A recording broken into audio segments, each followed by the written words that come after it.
Hindu calendar के अनुसार नवरात्रि वर्ष में 4 पवित्र मास में आती है और यह 4 पवित्र मास है माघ, चैत, आषाढ़ और अश्विनी।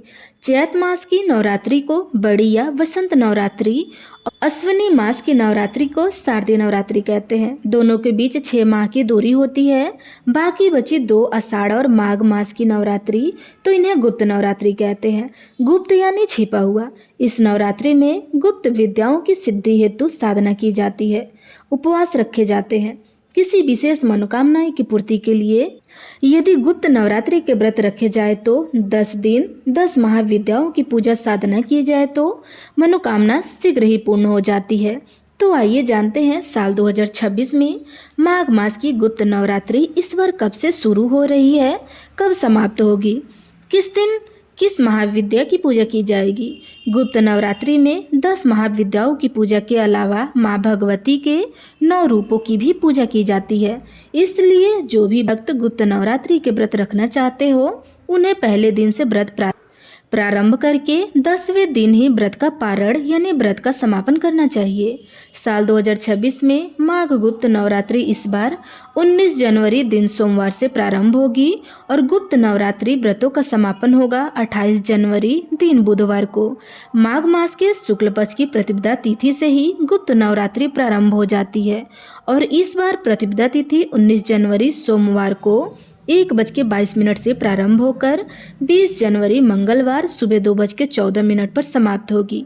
ऐसे में 19 जनवरी सोमवार को घट स्थापना का शुभ मुहूर्त रहेगा, जिसमें प्रातःकाल मुहूर्त सुबह 7:14 से 10:46 तक रहेगा। अभिजीत मुहूर्त दोपहर के 12:11 से 12:53 तक रहेगा। तो इन दोनों मुहूर्तों में से किसी भी मुहूर्त में आप कलश की स्थापना कर सकते हैं। गुप्त में माँ भगवती के 9 स्वरूपों, जिनमें से माँ ब्रह्मचारिणी, माँ शैलपुत्री, माँ चंद्रघंटा, माँ कुष्मांडा, माँ स्कंद माता, माँ कात्यायनी, माँ कालरात्रि, माँ महागौरी और माँ सिद्धिदात्री की पूजा की जाती है। इसके अलावा 10 महाविद्याओं की भी विशेष साधना गुप्त रूप से की जाती है। इन महाविद्याओं में प्रथम महाविद्या माँ काली, महाविद्या तारा देवी, महाविद्या षोडशी देवी, महाविद्या भुवनेश्वरी देवी, महाविद्या चिन्मस्ता, महाविद्या धूमावती, महाविद्या बगलामुखी, महाविद्या मातंगी देवी और महाविद्या कमला देवी शामिल है। गुप्त नवरात्रि व्रत रखते समय इन सभी नियमों का पालन अनिवार्य होता है, जिनका पालन आप प्रत्यक्ष नवरात्रि के दिनों में करते हैं। लेकिन गुप्त नवरात्रि के व्रतों का या आपके द्वारा की गई पूजा पाठ का किसी दूसरे को पता ना चले तभी व्रत फलित होता है।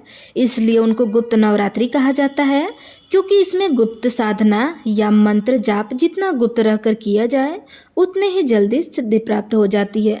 तो ये थी आज की वीडियो। उम्मीद है आपको पसंद आई होगी।